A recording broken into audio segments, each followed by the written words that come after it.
Welcome to the Wealth and Wisdom Podcast. This is going to be a little bit different than what you are used to.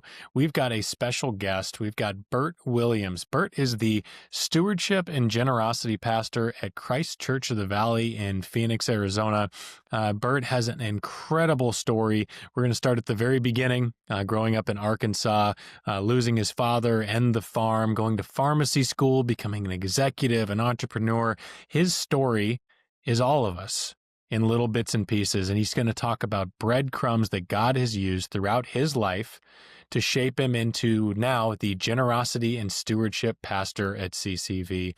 So I hope that you'll watch all the way to the end. He's going to share some really rich biblical wisdom on contentment and the tithe and generosity that I think will serve us all well as we go into the new year.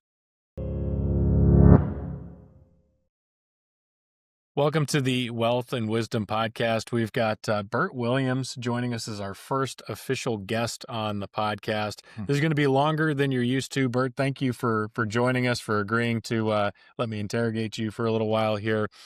Burt has been a huge blessing to our JMA family, many of our clients. Burt and I attend the same church. He's actually employed by the church as a pastor. And Burt, you've got a really unique story, both personally, where you're from, professionally. You've lived kind of a couple of lives professionally, and now you've gone into a pastoral role over the last almost decade at this point, which I imagine is kind of hard to believe. But something you put in our original conversation was the idea that God's left some breadcrumbs in your life, and I would love to explore some of those breadcrumbs as we look back and see where God took you, where He's brought you, and where you think you might going, and how that equates to serving folks in your church, serving your family, what that's looked like professionally. I think what you've gone through on so many levels is relatable to anyone who might be watching this at different phases of their life. So thank you so much for being here on the podcast today. You bet. I appreciate it. Yeah. It was great. It's been great getting to know you through JMA. Have a number of friends over there, and it was probably the reason about 3 or 4 years ago that we met and had a few interactions, maybe on the golf course and a few other things that have been fun. But it's been great to get to know you, and I appreciate you inviting me on here. You made a statement that this may be a little longer than most. Is it because somebody from the South talks a little slower than everyone else, and you just think, oh boy, this is going to take a while? Either that or I'm just a little older and I've got more to talk about, but I appreciate it. As far as my background, I grew up in Arkansas, in a small town. My dad was a farmer there. And just the community was very much of who I was growing up. My kids kid me that I grew up in Pleasantville, and that is because we just had a lot of friends around, a lot of family around, a large family on both sides of my parents, and we had sports that the community was around, and I was involved in that. So it was just a wonderful place to grow up. When I look back on it, it was a community that was based in faith, because it was never a question of whether you are a Christian or whether you go to church. It was, which church do you go to? Do you go down the street to the Baptist church or the Methodist church or out to the Church of Christ? There was always just a decision of where to go, not whether. Faith has been a big part of my life from day one. And I believe that it had everything to do with the right start. And as I think about growing up there and living, like say, even next door to the Methodist Church parsonage, and we were there pretty much all of the time. So I just don't remember what it was like without faith in my life. So with that, I graduated, and all I ever really wanted to do when I left there was to come back and to be a farmer. My dad he seemed to have a lot of flexibility. He was doing pretty well for himself, and I thought it was a great thing to do. But he told me that that's fine if that's what you want to do, but you're going to go off to college. And I really wanted to do that as well. But I want you to get a license to do something. And I was like, okay, what do you mean? He said, it's a risky business being a farmer. I just want you to have the ability to be able to have a license of a profession to be able to do anything. So looked like both pharmacists on each end of town were doing pretty well. So I chose pharmacy, told my counselor, and that was it. That was the decision. I'd love to tell you it was a little deeper than that, but I went off to school and then went into pharmacy school. While I was in pharmacy school, my dad developed lung cancer, and it was a pretty early age. I was about 23, 24 at that time, which was tough. But it was a good decision for us to sell the farm and liquidate, and for mom to be taken care of. From that point forward, and actually, with all the wisdom I had in high school, that's what I wanted to do the rest of my life. After spending time in school, and I really did fall in love with healthcare and pharmacy, and enjoyed the clinical side. So I went into the hospital side of the business, and I really enjoyed it. So that is really where my career started, was as a hospital pharmacist. So, Yeah. small town in Arkansas, Pleasantville, as you call it, faith community on a farm, and then you shifted to pharmacy. Right. Had some wise counsel from your dad to go be diversify a little bit, keep your options open. That ended up being a huge positive for you, your future family, finances. You've been through a family liquidity event with the farm, so the mom could be taken care of, and so you get out of pharmacy school, and the farm's not an option, but now you're looking at a career in the healthcare field and the medical field. So, talk us through some of the many steps of professional Burt. Okay. Where'd you start? You can give Cliff's notes, but where'd you Yeah. start? I know there were some pivots in there. Talk through your professional background. Okay. I think that was a good way to put it when we talk about the breadcrumbs. As I look back on especially my life growing up, but my professional life, as we're young and we think we're attaining all of it, it was very easy later on in life for me to reflect and see God's hand in everything that He was putting me into and through. And I think that's an important thing to keep in mind. So I don't think knowing my background is as important as looking at each step as a breadcrumb that puts me to where I am today.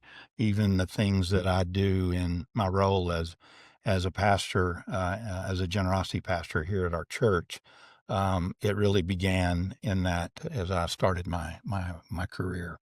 I went to work for a hospital pharmacy management company. We completely outsourced hospital pharmacies. It was a great business. I actually practiced pharmacy initially, and then became a director of pharmacy in a couple of hospitals out in West Texas. That took me out of Arkansas for the first time in my life, which is a major ordeal. And this was Houston too. So you went from small town Arkansas to Houston. Well, I didn't. No, not pretty straight out. close. Okay, pretty I'm close. sorry, I jumped ahead. When I was practicing pharmacy, I was a director of pharmacy way out in West Texas. Okay, so, all right. South of Lubbock, a couple of hospitals that were there, and so after about 4 years of playing pharmacist and doing, I had the opportunity to be promoted to the corporate office, which was in Houston. Okay. And when I went there, I kind of entered as a recruiter, training pharmacists and hiring pharmacists and traveling all over the country. We were in 40 states, and so it was a new world for a guy from a small town, right?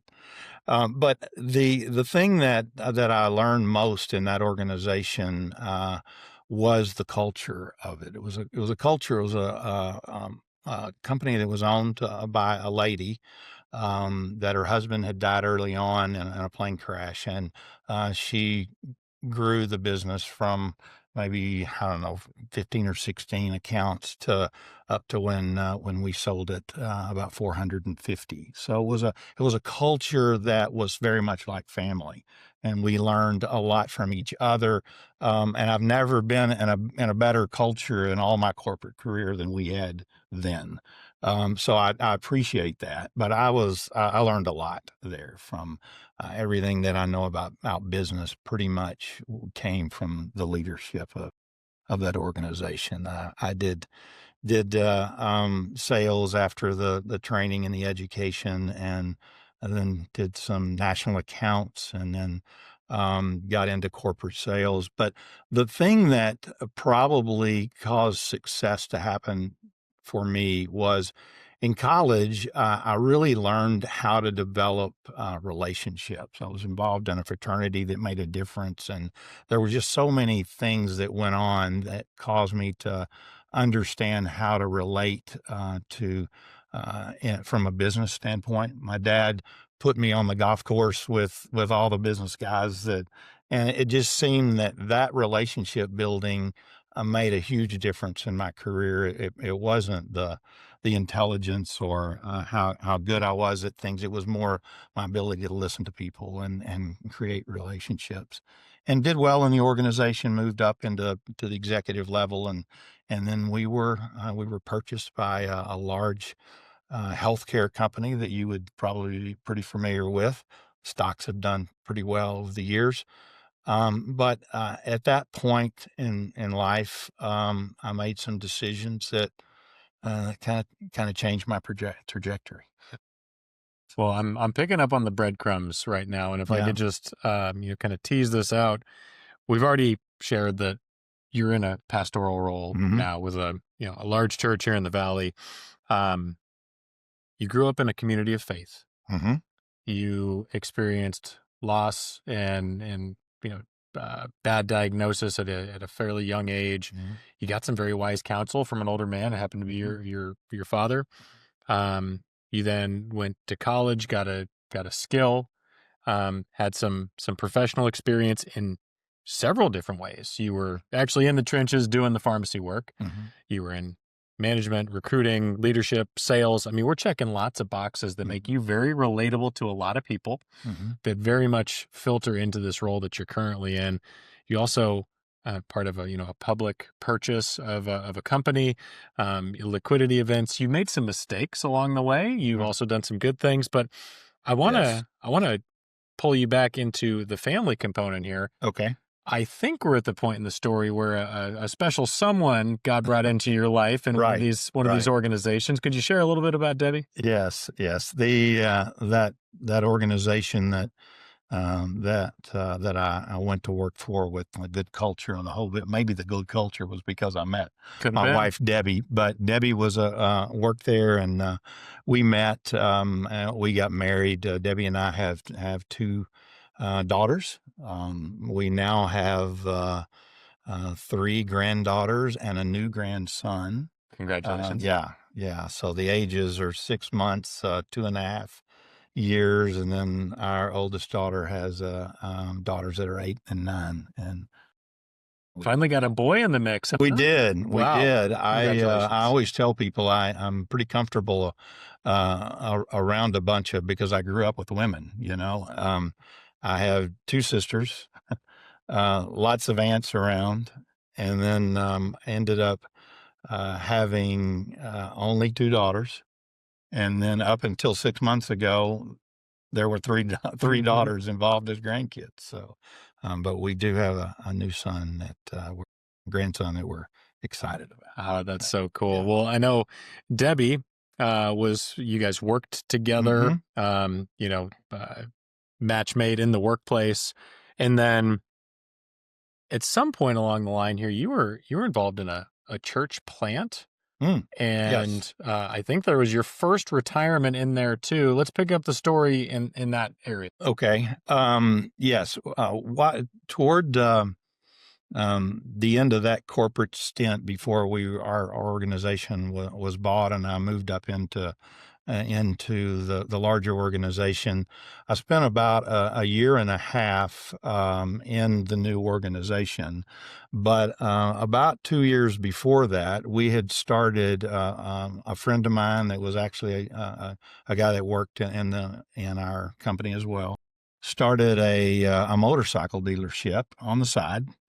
Talked my wife Debbie into becoming the general manager of it, and we're out going there on weekends, and she's running it during the week, and the thing took off. It was growing like crazy, and it was about the time that our company was bought, and then I worked, like I say, for about a year and a half into it, and the company started growing.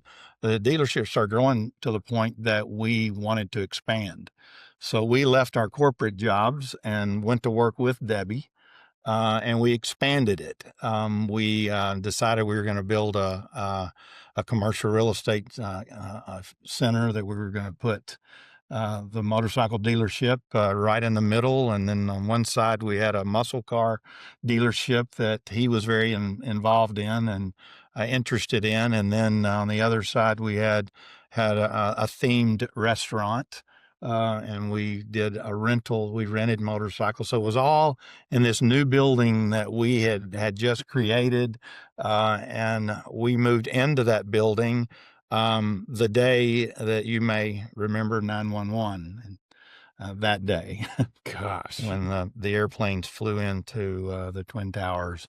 We were watching that on TV as we were moving inventory into the brand new building. So obviously there wasn't a lot of people weren't buying things they didn't need. And so we wrote a bunch of checks for about a year and a half and pulled it out of the bottom and with this huge overhead and got it doing really well again. Did well for another year and a half or 2 years. And then the Enron thing happened in Houston and the oil business goes down. And we saw the impact of having to depend on the consumer of the general public. And so it went down and we wrote a bunch of checks and it came back out again. And we did well for another couple of years and things were going great. And then it just, the market just turned on it. And we said, we've had enough. So we started selling off the real estate and we closed each of the businesses and kind of did this and said, it's time to leave, the entrepreneurship, and that itch had gone away. And I knew that it was time to get back into some other way to make a living. But you brought up the church, and right at that time when I was finishing the corporate career, moved into entrepreneurship for about 5 years. All of that time, we had helped to plant a Methodist church. It was God's hand in that for sure. I was in a larger Methodist church, and the pastor came to about 6 of us and said, I've handpicked you guys. You're going to plant a Methodist church out in your neighborhood, out where you're driving in from. And here's your role, and your role.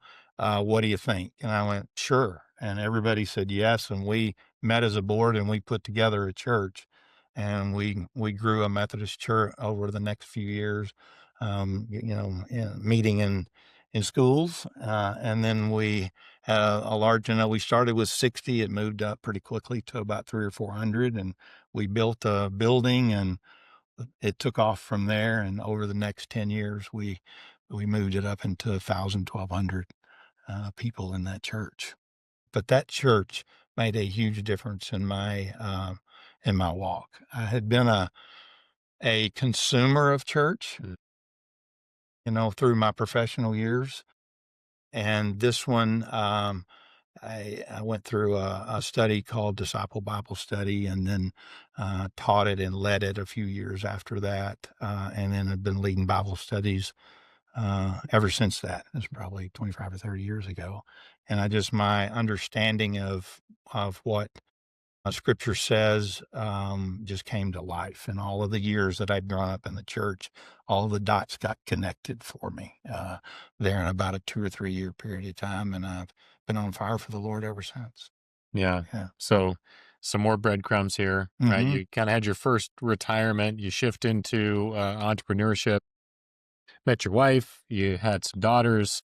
You then got out of the business ownership world. There's also commercial real Mm-hmm. estate in there as well. You've had an interesting path. You planted a church. You're no stranger to growing things. It sounds like you started Yep. with a smaller business that ramped up. You Mm-hmm. started with a church with very few people. You ramped up.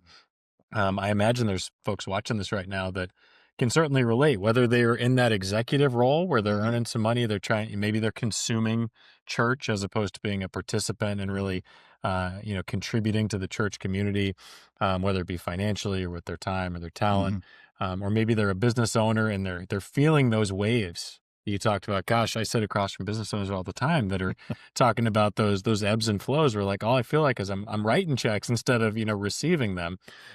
So you've been through a lot. There's lots of life experience, and that ultimately led you back to the corporate world. You weren't quite sure what the next step was. I Mm-hmm. think you kicked the tires on. You Right. thought maybe God had a calling, and as it turns out, He did have a calling. It Mm-hmm. just was a not yet situation, right? Would you mind picking it up there? Yeah. Yeah. That was a very interesting time when you're closing businesses and your finances aren't in the same place they were Hmm. 3 or 4 or 5 years ago, and the Lord gets your attention.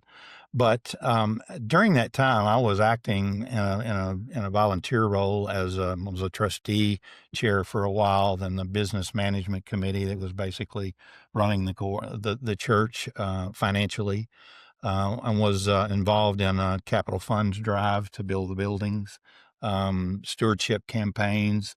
That was just what we did as we were growing the church, right?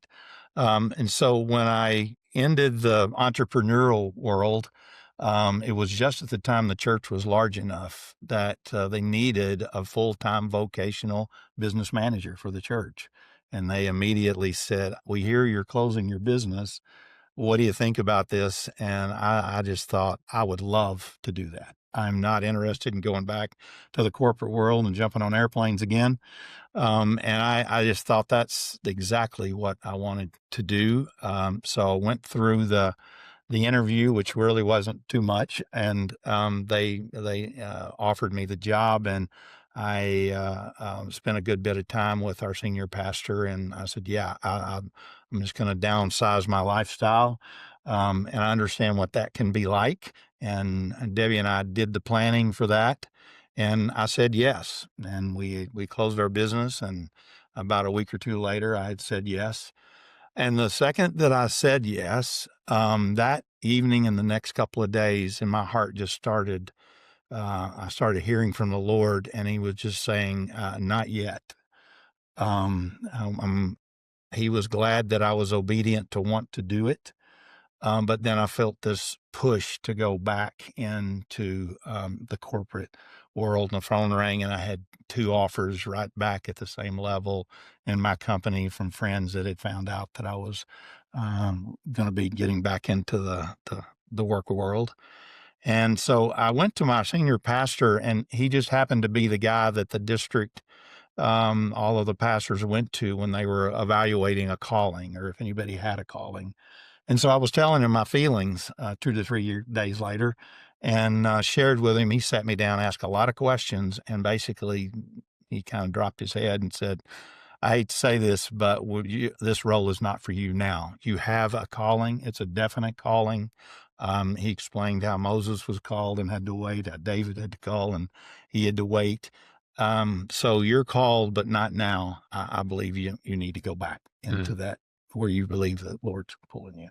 gosh. And I did, and I spent another 11 years in the same company that begat, and we spun off, another clinical and technical company, and I did corporate sales in that. And then they asked me to run one of the businesses, and I did that, and just had a great career for another 11 years. Right, Again. it was the right time, yeah. And I had moved out to the West and moved to Phoenix out of Houston for those last few years for about, I think I'd been here about 12 years when I had retired. Corporate office of that part of my business career was actually over in Del Mar, California. So I had an office there, living here, and that's how I found CCV. Yeah. And how I got to know the folks here. Yeah. Yeah. So you had a really successful career twice, as well as some ups and downs, but overall a successful delve into the world of entrepreneurship. Um, Yeah. commercial real estate ownership and sales. I mean, you've been all over the map, and really you felt this calling. These breadcrumbs have led to I feel called to ministry. God can answer prayers with yes, no, or not yet. And he gave you a firm not yet that not yet lasted over a decade back in your Right. corporate executive role again.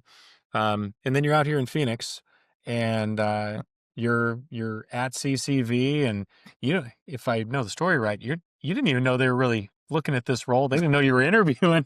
They're kind of talking to you, and they're seeing these breadcrumbs too, and they're like, wait a minute. I think it was an IQ test, but I didn't see it. Did God just drop in our lap here? And it turns out it kind of did. Can you describe a little bit of that story? Yeah. And what role are you serving at CCV? Yeah. I let our senior pastor know that I was retiring, and instead of traveling from our home here to our home in Del Mar back and forth, we're going to be here, but I may actually be moving to Henderson, Nevada. I told him, yeah, and I was going to move over there. I was going to have a lot of state income tax it was going to hit, and I had a neighbor that had moved over there, and we thought maybe we should have a house there and not be, we wouldn't be here full time.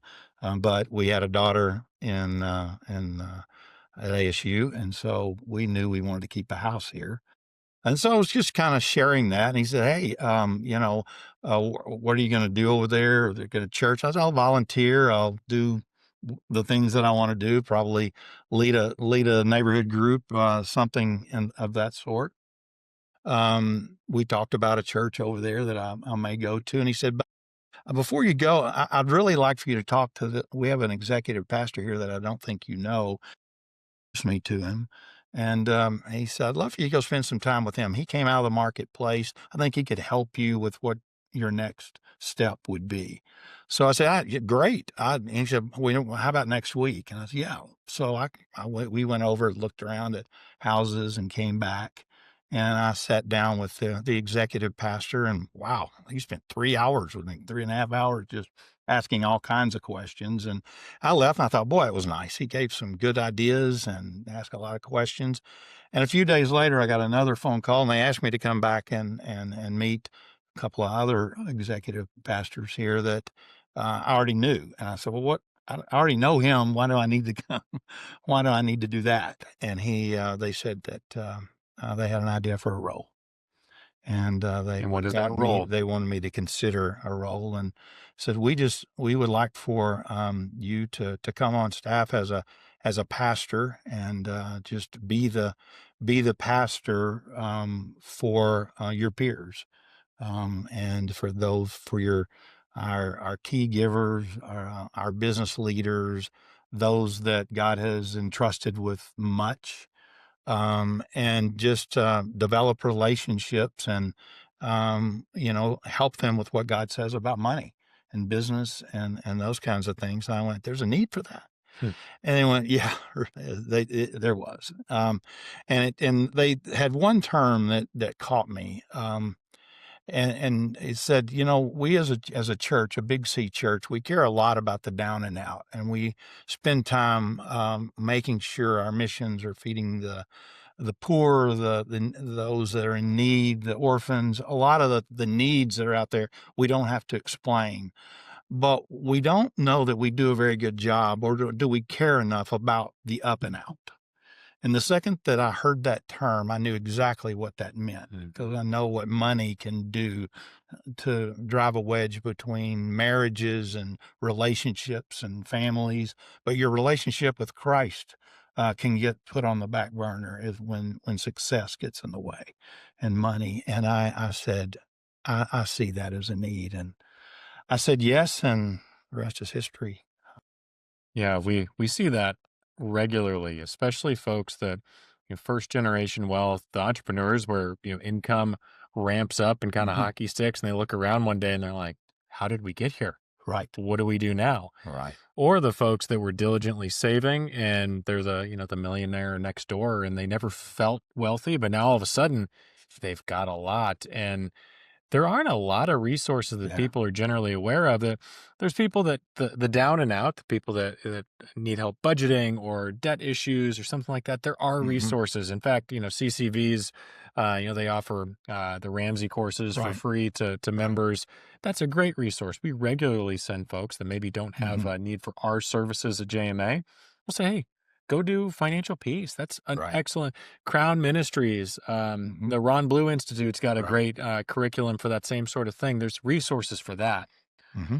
But if you're not engaged with a Christian financial advisor, someone you really trust to help you steward those assets, a lot of times those people that have much, they go, oh no.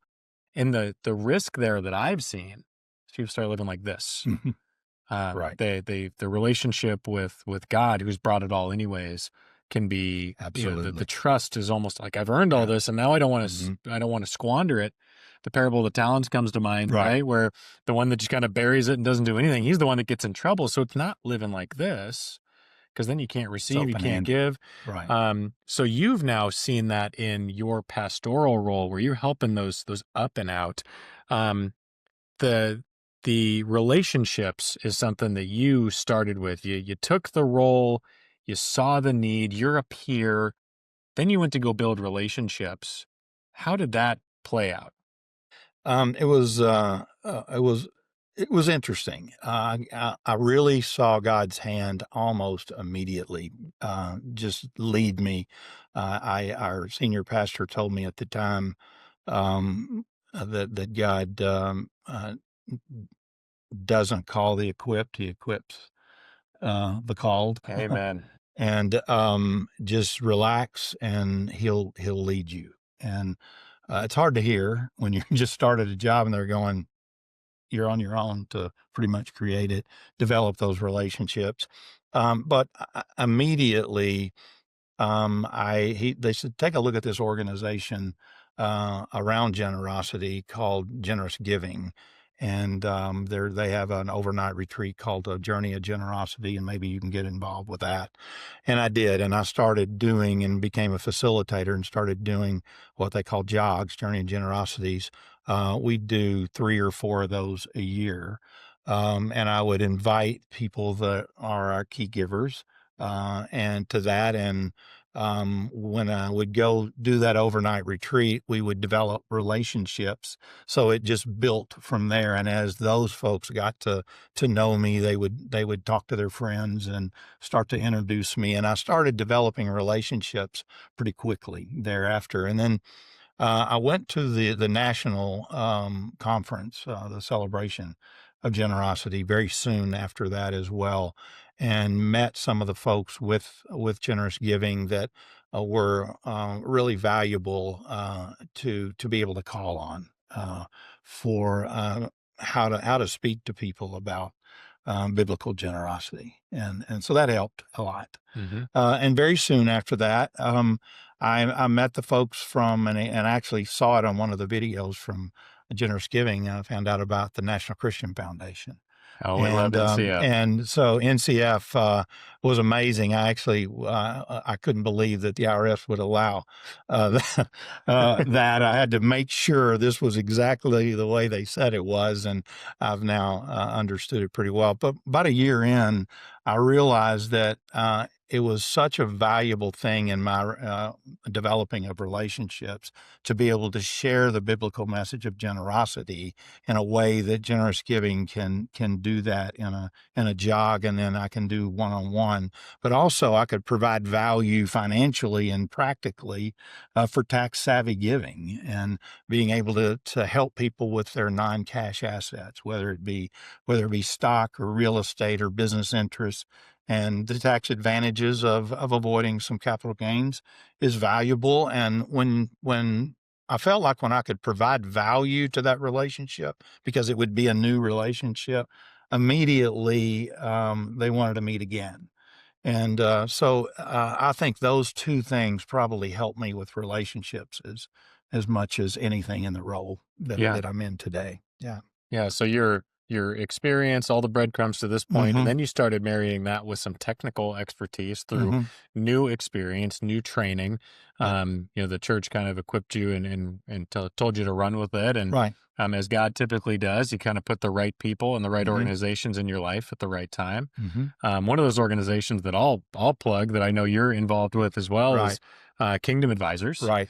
I know you go to the national conference every year. We host Right. our study group with JMA. So generous giving for anybody watching this, generous giving, we'll have a link down in the show notes. National Christian Foundation, they're amazing at Yes. asset-based giving. So if you have stocks, bonds, mutual funds, real estate, business interests, they're great at that. And you're Mm-hmm. actually on the board, I believe. Yeah. Kingdom Advisors, great resource, whether it's finding a JMA advisor or another financial professional. It can be financial advisors, CPAs, attorneys, folks that have a biblical worldview that are offering financial advice in some form or Mm-hmm. fashion. The Kingdom Advisors organization is a great resource for that. And then there's another organization you mentioned, Heritage Forum, with some planned giving, some more technical expertise. Would Right. you like to explain a little bit about them? I will. I want to go back to Kingdom Advisors. I will tell you, just going to that conference, there's really no training for this role. This role is an odd role. It has to be a pretty large church to have someone in my role, and there's not too many of us around the country that are doing that has a generosity pastor or a stewardship and generosity pastor that is solely focusing on key givers and business folks and that kind of thing. But when I went to the conference, it was like a training for the role that I'm in. I'm not a financial advisor, but I kind of play one, if you will, on Yep. TV. But it's just just the heart behind it of it's not so technical as it's so biblical. And that organization really lit me on fire in my heart. But also, as I'm talking to folks, it's amazing how many of these, especially new entrepreneurs, younger business folks, they don't even have a financial advisor. Yeah. So just to be able to say, here's what a financial advisor can do for you, but if you're gonna sit down with one, it's a very good idea to find a Christian and find one that has that's certified as a KA. So it's very open for me to recommend. Otherwise, I don't recommend professionals other than, yes, you recommend them, but you choose them, Yeah. right? Because we've got too many people that in our church that how could I figure out who would be the best one to recommend? But I do recommend financial advisors because I say, go find a Kingdom advisor. Yeah. And that makes a huge difference. Yeah. Yeah. It's an amazing resource. But you mentioned a Heritage Forum. I was in this job about 3 months. And one of our key givers here, who is now an elder on at our church, he had gone to this training because a business leader that he knew had invited him to it. It was a training over in Birmingham, Alabama, and it was just a wonderful training. It was very much done with a Ron Blue organization where you prepare for legacy, your family legacy. What do you do with your estate, your planning? How do you decide how to lead your kids and how to leave an estate for them? and how to have those family meetings, and to be a third party that can be in those meetings. And it was very prescriptive about how to go about that, and it just opened up a whole world for me. And a lot of the conversations that I have end up being in that area. But it happened about, I don't know, like I say, about 3 months or 4 months after I was in the role. And so I go over there, and it just so happened the guys that were leading that organization were the same guys the business that I was running. We were talking to them about selling our healthcare business, Hmm. and they were the broker. So I knew the guys Isn't that fun? halfway across the country, and I knew God had led me over there to Yeah. do that. It was amazing, and I met some great great leaders in that organization. So I just felt like God's hand was helping. Yeah. Yeah. When I hear you tell that part of your role and your story, it makes me think, Bert, of actually the sermon series that we're going through at CCV right now about friends. Um, and it's really about, Mm, who you surround yourself with. Show me your friends, I'll show you your future. right. And you kind of fill that role for people that may not have someone neatly in their life that has the particular experience or skill set. Hmm. But now you've also provided a couple of resources for if people don't have a Bert at their church, not everyone can call Bert. But if they don't have a generosity and stewardship pastor, there's now some organizations, Generous Giving, and National Christian Foundation, Kingdom Advisors, even Heritage Forums. That Hmm. Hmm. that multi-generational planning is a Right. big deal for people. We've been Right. focusing on that at JMA. These family meetings are just a huge blessing to not only prepare the wealth for the next generation, but the next generation of For the stewards for wealth. the wealth. Yeah. So you may not have that person in your life, but these are some Mm, great spots to look for an advisor, a professional, or just get plugged into some of these communities where you can surround yourself with people that are pushing you in a godly way in the right direction. So thanks for sharing that. I think that's really good. You want to, Speaking to, you just reminded me of something that I think we both know from a KA conference. Is there's a new book out by John Cortines that mm, he talks about wisdom over wealth, from Ecclesiastes, and it's really helped me guide a conversation. Just understanding the message is very simple: is to don't be really careful if your wealth grows your wisdom. Keep your biblical wisdom um, first, and apply it to the. When you don't have it, surround yourself with those that have walked in those shoes mm, and really use that wisdom. But the Bible's very clear, and so right in Ecclesiastes it says, both wealth and wisdom are very important, but don't let one get ahead of the other. yeah. And I think it's just so important to guide that discussion through our business career, and as we leave money or leave resources of any kind to the next generation, we got to make sure that their wisdom is ready to Mhm. handle that wealth. Yeah, Yeah. yeah, and you took this role because you are here to serve your peers. You are taking them Mm, where you have gone already, or where you continue to go. mhm. It's very hard to take someone where you haven't been yourself, Right. and so surrounding yourself with wisdom Mhm, and surrounding your children with wisdom. mhm, Being plugged into a church is one thing, but finding folks that have a skill set like yours, or a financial advisor like mhm. us, that can make or break financial futures, which can also have a huge impact on family futures, relationships, legacy, and what God can do with the wealth that He's entrusted to these Exactly. folks. So Yeah. I think I love what you're doing. I love what CCV is doing through your role. Mhm, But what I'd like to do is I'd like to really dive into your particular area of expertise where you're spending time with members of your church, but this is an opportunity for you to share it with the broader community. Anybody who's watching this, what is it that God says about money? mm. I think it's a tough place to start, but I usually, when I get into that conversation, I begin with something that I believe most every Christian already knows, and that is God owns it all. And if I were to ask the question, it's a question on a test, yes or no, God owns it all. Christians will get it right every time. right? And then I ask the question, but do you really believe that? Hmm. And do you really act like that? Do I act like that? Do we as Christians act like God owns it all? And usually there's a good conversation that begins around that. And then to step into the fact that not only does he own it all, but he provides it all. Everything we have comes from him. So he's our provider. But the next step is, well, if that's the case, then what's my role? And we all know, oh, I'm a steward. But if we look at ourselves as a steward of those resources, but we're hired as the money manager, it becomes a little more personal that it's his So then the question comes up, well, if it's his, what part do I spend? What part is mine?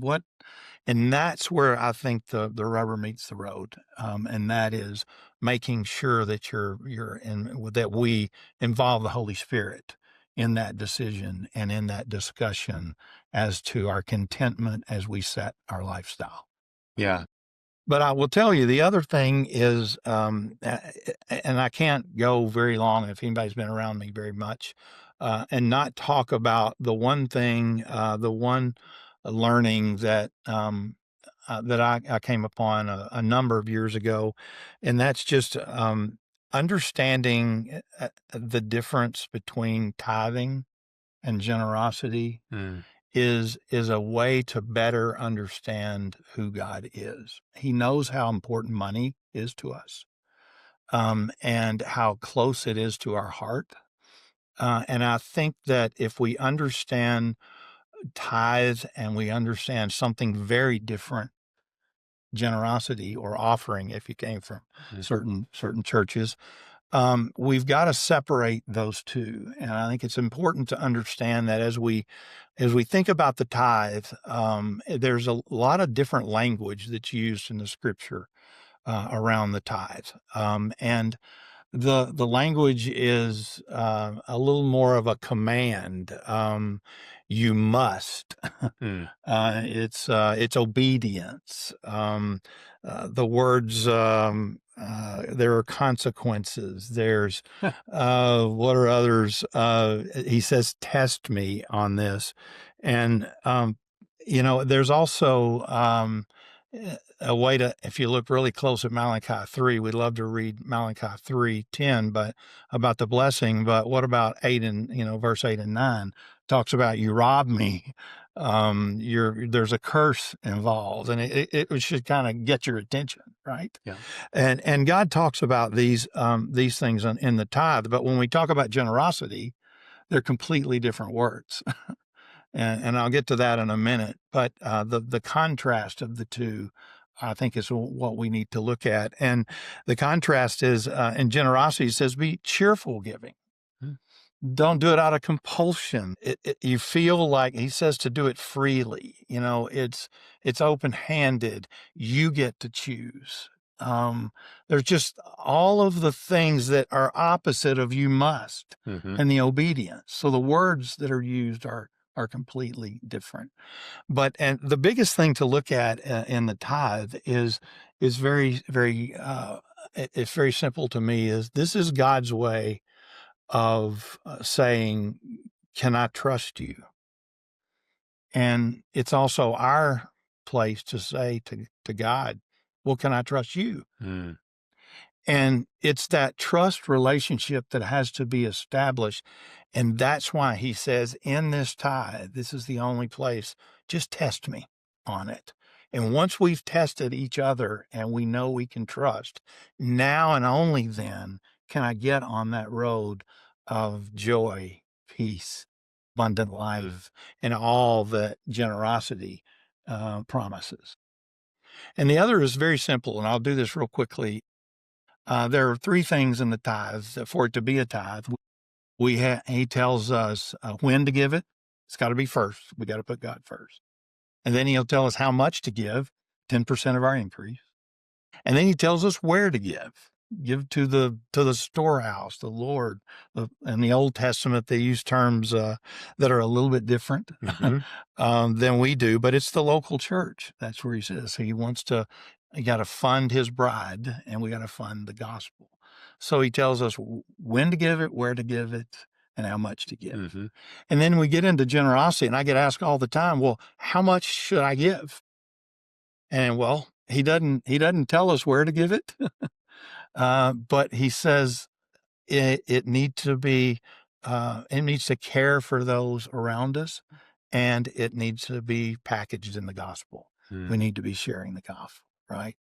He doesn't, but he doesn't. It's up between you and the Holy Spirit as to where that is. It could be your local church above the tithe, but it could be parachurch ministries and charities and Christian other places the Lord wants his money to go. Yeah. Right?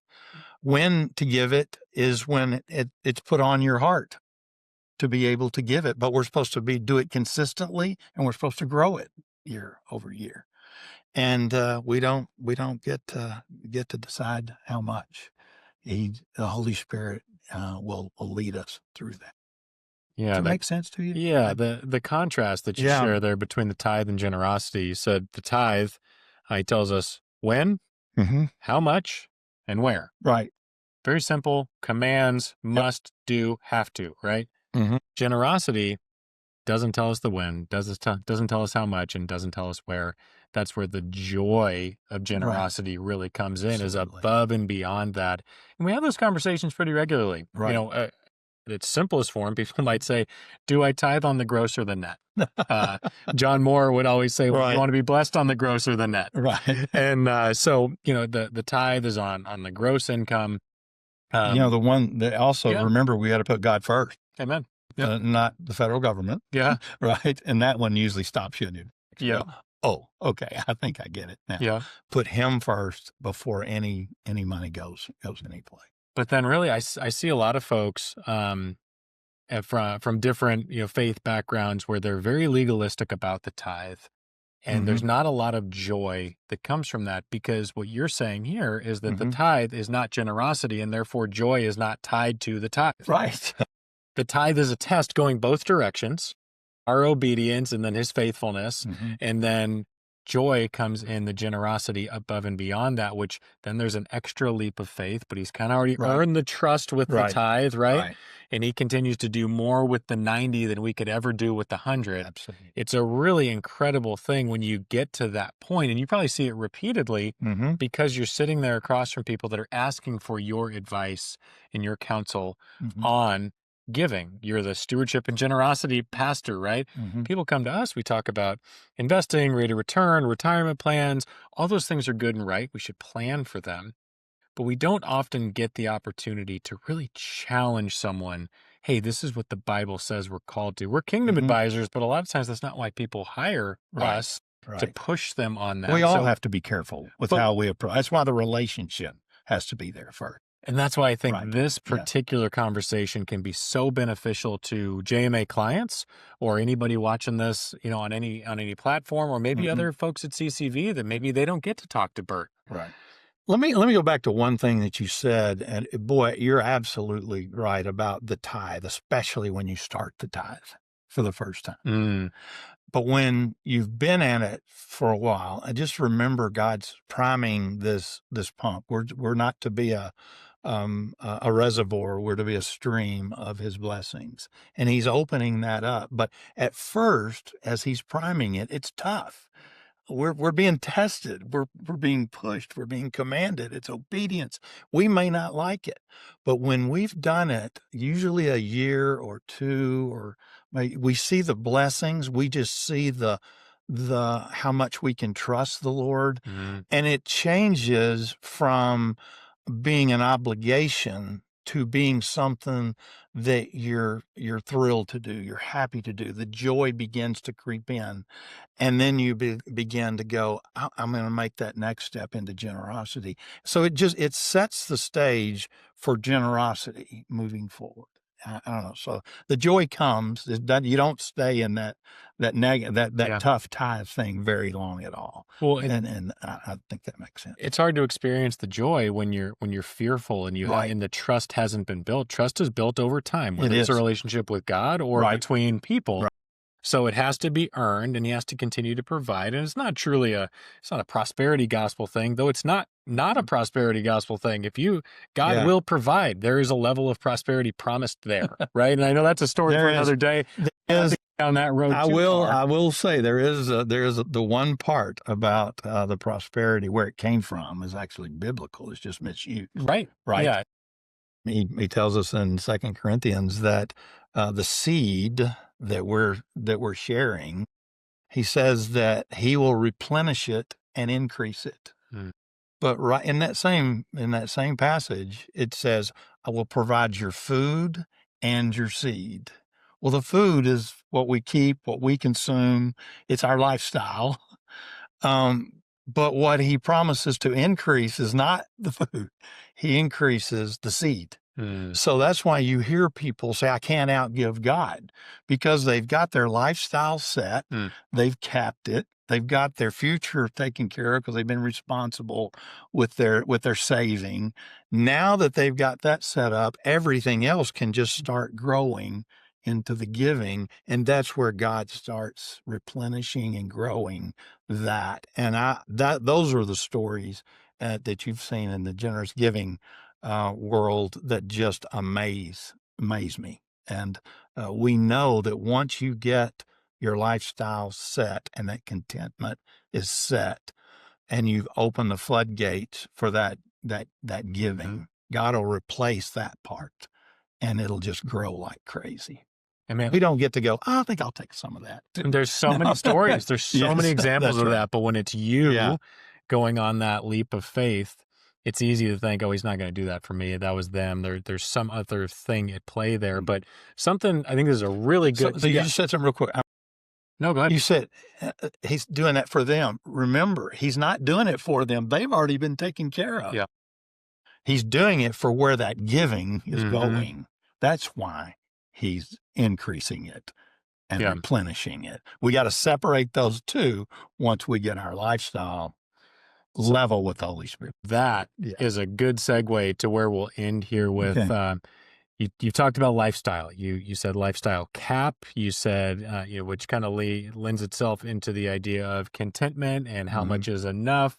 And then the extra is going towards, hey, I've taken care of future me. I'm taking care of current me. What do I do with the excess? And he continues to multiply that seed, right? That's your point. There's barriers here. Some of them are, faith. Some of them is just poor financial management and stewardship. These folks that are peers of yours, they're ramping up income, they're business owners, they're executives, they have more than they need, and now they're trying to figure out what they do with that. What are some barriers to actually living this out that you see regularly as you're meeting with people? I think the biggest barrier is really what we've already touched on a little bit, and that is being content with our lifestyle and understanding that. And no one wants to hear the word budget. Oh gosh, I'm making so much money now, I don't really have to worry about budgeting. I actually have heard that. And do you have a budget? No. Do you know how much you spend? No. It's just growing. And so what I like to call that, and I don't say it bluntly to them, but because I was there at one point in my life, I just out-earned my stupidity. And I can say it about me. I don't ever call anybody else that, but it's a good way to think about it and go, wait a minute, God has entrusted that with me. Am I being a good money manager? So I need to go to the Holy Spirit, and as a couple, my wife and I, we need to go, where do we believe our lifestyle? And we have a good Father. He wants us to enjoy. He wants to bless us with things. And wherever he's put you, that's your ministry. And so I think establishing that lifestyle, let's call it budget lifestyle. And if we don't know that, we don't know what we need down the road for retirement. And I'm still looking for that in the Bible. But at the end of some 30-year period of time, I got to have enough money when I'm no longer vocationally creating income that I need to have a way to live and not be a problem for society, right? So if I have a lifestyle and I don't know what that costs, how do I know how much I got to have for retirement? I can't. You don't? Yeah. How much am I supposed to save? Well, it's math. If you tell me what it is now, inflation, gets me over 30 years later.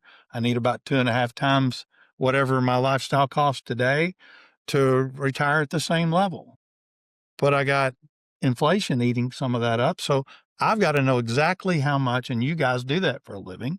You know exactly what the math is if they tell the truth about what their lifestyle is going to be now and what you want it to be in the future. But that, Bert, that is key here. Yeah. Knowing what your lifestyle costs. Right. So we talk about at JMA, we talk about there's really only 5 uses of money in 4 categories: live, give, owe, and grow. And the 2 owe ones is I get 5. You can owe debt and you can owe taxes.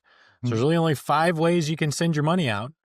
But that live slice is the one that people have the most control over, and yet they exhibit the least amount of control because they don't pay attention to it. They don't have the budget. I out earn my expenses, so I'm fine. But if you don't know what that is, when we get into retirement planning, which again, biblically, you're doing retirement right, Bert. You're no longer having to trade your time for money. Right. You're financially independent. God's provided enough. You were smart enough to put money away, and now you get to do ministry full time without having to really support your own lifestyle, right? But the idea of they do pay me, and I appreciate that. Yeah, they do. Help take care of that inflation thing. But that lifestyle, budget's a bad word, right? You say lifestyle, we'll often call it a spending plan. How much does it cost to be you? If you can't answer that question, none of the other financial stuff can happen. Right. So I just wanted to call that out. It's not something to gloss over. For your clients to understand. I simplify it even further. When I define lifestyle, as your lifestyle moves up, your taxes do. And as your lifestyle gets out of hand, your debt does. So I throw all of that in lifestyle. Okay. Okay. Because I can get rid of my debt, that, kind of makes a huge difference. Sure does. And if I understand how to manage my taxes, and there's a great way to manage those, are one of the 3 ways you can spend money on my lifestyle. I can either spend it, save it, or give it. Giving's the most tax efficient. And I can solve one of my just give it away tax problem up there if I do get it. It's kind of a fun. But if you know those things, the one that somewhat gets capped. I mean, we've got inflation, and we can increase our lifestyle as we get older a little as we go. But we understand that every time I increase my lifestyle, my savings has to match that. But what's below that, whatever margin I have, whatever extra money I get, if I can get early in our life, 75, 80% goes to lifestyle. And then we got 10 or 15% goes to savings. Well, there's not much left for giving. But if I get that lifestyle that's taken not very much at all, I can get it toward my end of life to where maybe that's costing 20%, and I'm not even having to save anything anymore because I've already got it saved. Yeah. I could take any new money that shows up, any new margin that I have, and give it all away. Yeah. And that's when that giving gets fun. Yeah. So if I could try to tie a bow on some of these breadcrumbs, I'll let you close with the last word, but you've laid out your story, how God's been faithful in every season. It's not that every season's been rainbows and butterflies. There's been some real hardship in there. And yet he's brought you to this point here. And one of the things that I think we haven't used the word yet, but there's a level of intentionality that you approach everything with, and it's being intentional about growing your wisdom, at least as fast, if not faster than growing your wealth, to try to avoid, the big mistakes. Surrounding yourself with the right people, getting yourself in the right circles, the right organizations, so that you can be pushed. The show me your friends, will show you your future. Right. Who you're surrounding yourself with. Again, not everybody's got a Burt at their church. Not every church is the size and scope of CCV, nor should they be. But you can still approach your finances with a level of intentionality and prayer, committing to the tithe so that you can enjoy the generosity that comes at the end of that. But the only way you do that is through capping lifestyle and understanding where your expenses are.